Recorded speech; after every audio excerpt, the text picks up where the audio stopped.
Começo com você falando sobre a Colômbia, Ivan, essa transição está complicada. Gustavo Petro agora proibiu o uso de instalações militares na posse do novo procurador. Por que isso? Ele ainda tem esse poder de decisão? E o que essa decisão representa politicamente? Então, Adriana, a gente precisa acompanhar muito de perto a Colômbia, porque a Colômbia hoje pode ser o Brasil amanhã. O presidente Petro, ele não aceitou ainda a derrota do Ivan Cepeda, seu candidato nas eleições presidenciais, e agora ele está colocando mais um empecilho ali para a posse. O que acontece, Adriana? A posse está marcada para o dia 7 de agosto. Até aí, tudo bem. O presidente Abelardo de la Espriella quer mandar uma mensagem simbólica de apoio às Forças Armadas da Colômbia. Portanto, a equipe de transição está organizando a posse para que ela aconteça em uma base militar. Basicamente, os militares empossariam o presidente Abelardo de la Espriella. O Gustavo Petro veio a público dizer que vai proibir que a posse aconteça em um campo militar, em uma base militar. Ele disse que ele ainda é o presidente da Colômbia e que, portanto, os militares estão sob seu jugo, ele é o chefe das Forças Armadas, e ele proibiu os militares de empossarem o Abelardo de la Espriella. Agora, acontece que temos dois pontos aqui. O Gustavo Petro diz que a Constituição colombiana determina que a posse aconteça no Palácio Presidencial. Esse é um ponto que a gente precisa também trazer aqui. Agora, a verdade é que o Gustavo Petro não está nem um pouco preocupado, Adriana, com o que diz a Constituição. Para que a posse aconteça em uma base militar, ele, Gustavo Petro, terá que ir até essa base militar, fazer ali a transição, a passagem da faixa, enfim. Há quem especula que ele saia da Colômbia um dia antes dessa transição.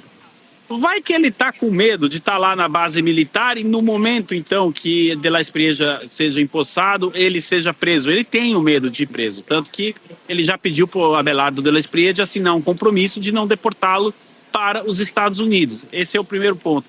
E o segundo, que a gente sabe que as relações do Gustavo Petro com as Forças Armadas da Colômbia não foram nada amigáveis. O Petro, ele sondou a possibilidade de uma intervenção militar de esquerda no país, os militares não aceitaram essa iniciativa e estão dispostos a trabalhar com o governo do presidente eleito de la Espriella para combater o narcotráfico, já que o de la Espriella também disse que ações de tráfico com o Gustavo Petro.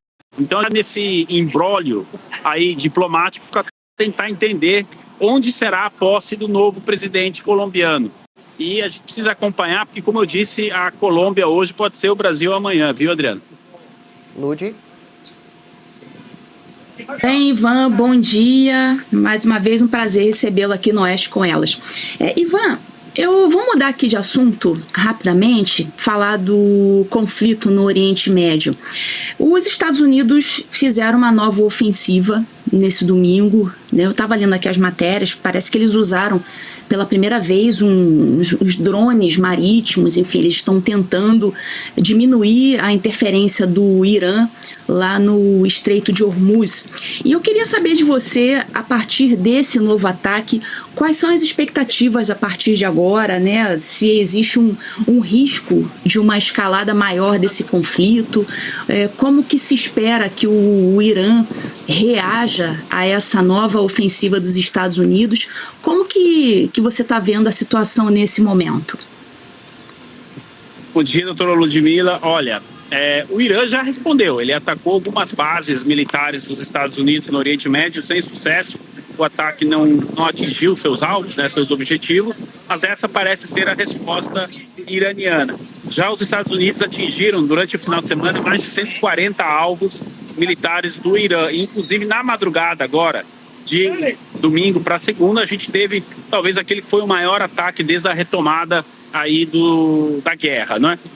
Desde o fim do cessar-fogo. Então, sim, existe uma possibilidade de escalar e neste momento, doutora Ludmila, os Estados Unidos estão concentrados em atacar as bases de lançamento de drones e de mísseis do Irã, são utilizados justamente para atacar os navios comerciais ali no Estreito de Hormuz. O presidente Donald Trump deu uma entrevista agora de manhã à emissora Fox News, dizendo que de fato ele perdeu a paciência presidente Trump, disse que eles chegaram muito próximo a um acordo por pelo menos 10 vezes, que nas 10 vezes o regime iraniano ou desfez o acordo ou acabou descumprindo o acordo, o que levou ele a ordenar de novo esses ataques. Agora, a gente precisa trazer um ponto aqui. Até o momento, Israel não retomou sua ofensiva contra o Irã.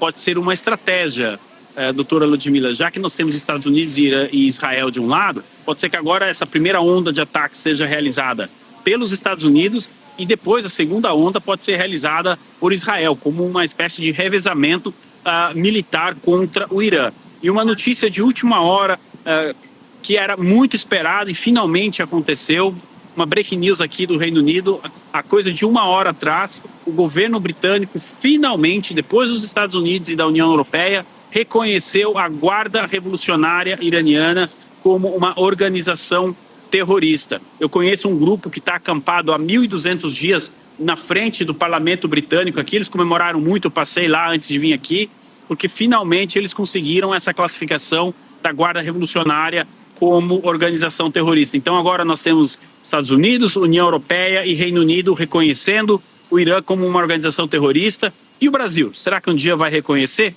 Essa pergunta a gente joga lá para o Itamaraty. Adriano, eu devolvo para você. Com certeza. E são organizações que fizeram por merecer essa classificação duríssima, né? Com fortes consequências. Infelizmente, é preciso. Só complementando esse tema, e já passo para a Paula girar os nossos temas, ainda sobre Donald Trump e Irã.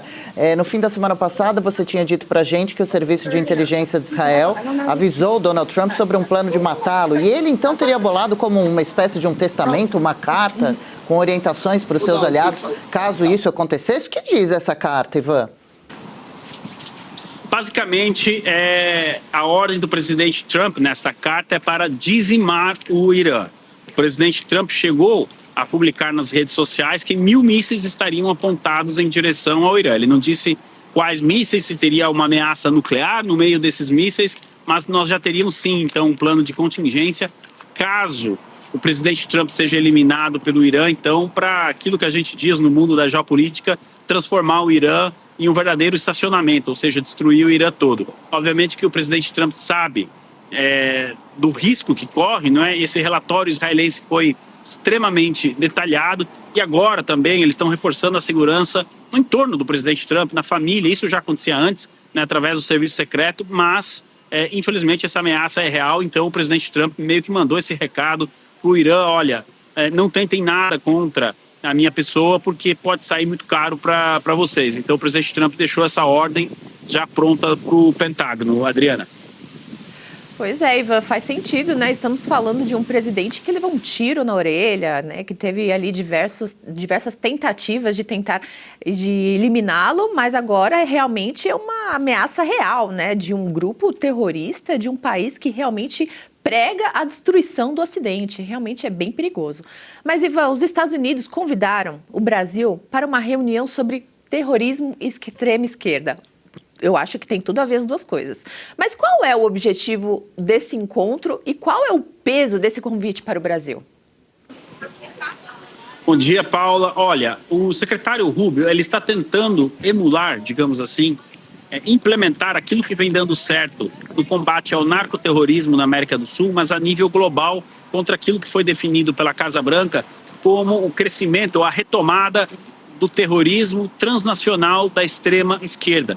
Que, para colocar em palavras, que seriam, por exemplo, os grupos antifas, entre outras organizações que causam o terror e que ocupam as universidades do Ocidente, principalmente na Europa e nos Estados Unidos. Então, essa iniciativa do secretário Rubio, eu acabei de ver ali do lado da doutora Ludmila um quadro do professor Olavo de Carvalho. Eu até comentei outro dia no jornal, no JDO, a segunda edição, olha, eu não sei se o Rubio chegou a fazer algum dos cursos do professor Olavo, mas era algo que o professor Olavo por muito tempo dizia que precisava ser feito, e agora o Rubio está colocando isso em prática. Então, ele convidou 60 países, e o Brasil está entre esses convidados. Agora, as últimas informações, que inclusive a nossa colega Berenice Leite apurou lá de Brasília, é de que o Mauro Vieira não comparecerá a esta reunião que deve acontecer na próxima quinta-feira, dia 16 agora de julho, em Washington. A questão seria a agenda do Mauro Vieira. eu pergunto, fico com a dúvida aqui, o que o Mauro Vieira teria de mais importante para fazer que ele não pudesse dar esse pulinho em Washington, né? Ou quem sabe eles poderiam mandar a Janja, já que ela é tão engajada. Obviamente que estou sendo irônico. Então, provavelmente o governo brasileiro não irá aceitar esse convite e o Brasil não será representado. O que é preocupante do ponto de vista diplomático, mas também da mensagem que o Brasil está mandando para o mundo sobre o combate ao terrorismo de maneira geral, não somente de esquerda, porque a proposta do Rubio prevê ali investimento americano, prevê compartilhamento de inteligência, informação. Então isso seria bom para a população em geral, porque aumentaria os níveis de segurança da população contra possíveis ataques e distúrbios como esse. Mais uma vez, o governo Lula deixa claro a sua posição e eu não tenho nenhuma dúvida que se fosse um convite do Xi Jinping, com certeza o Lula mandaria algum representante nessa reunião. Eu devolvo novamente para o estúdio. Oi, Ivan, bom dia. O Milei, falando aí sobre esse apoio escancarado que ele tem dado a Flávio Bolsonaro, ele tem se posicionado, ele não está neutro, E eu queria saber de você como é que isso tem sido visto internacionalmente, se há uma repercussão também quanto a esse apoio. Também ele já disse da intenção de não apenas estar presente no lançamento da candidatura do Flávio, mas também de visitar o Bolsonaro, de conseguir essa visita. Então, como que isso tem sido visto internacionalmente, Ivan? Bom dia, Bianca, e novamente seja muito bem-vinda, é muito bom tê-la aqui conosco. Olha, o Milei, ele funciona como uma espécie de embaixador do Escudo das Américas na América do Sul. Então a gente precisa levar esse ponto em consideração. O Milei, ele não esconde, como você disse, o apoio dele ao pré-candidato Flávio Bolsonaro, e ele já falou, da onda azul, no sentido do azul do conservadorismo, que está tomando a América contra o vermelho do comunismo.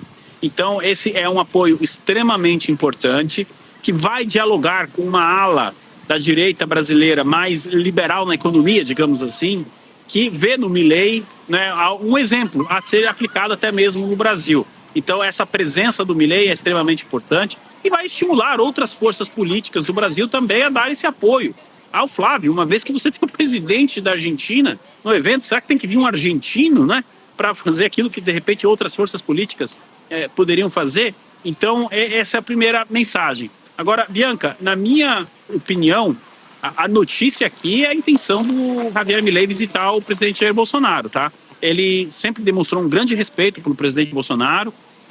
Ele entende que o primeiro dessa onda que ele definiu, onda azul, foi o presidente Bolsonaro lá em 2018. E a gente fica agora com a expectativa. Será que o ministro Alexandre de Moraes vai barrar essa visita do Milei? Eu só lembraria que não se trata de uma visita qualquer. É a visita de um presidente de um país importante que tem relações com o Brasil e também membro do Escudo das Américas, quase que como um porta-voz do Marco Rubio na América do Sul. Então, eu estou muito curioso para saber qual vai ser a decisão do ministro Alexandre de Moraes nesse sentido.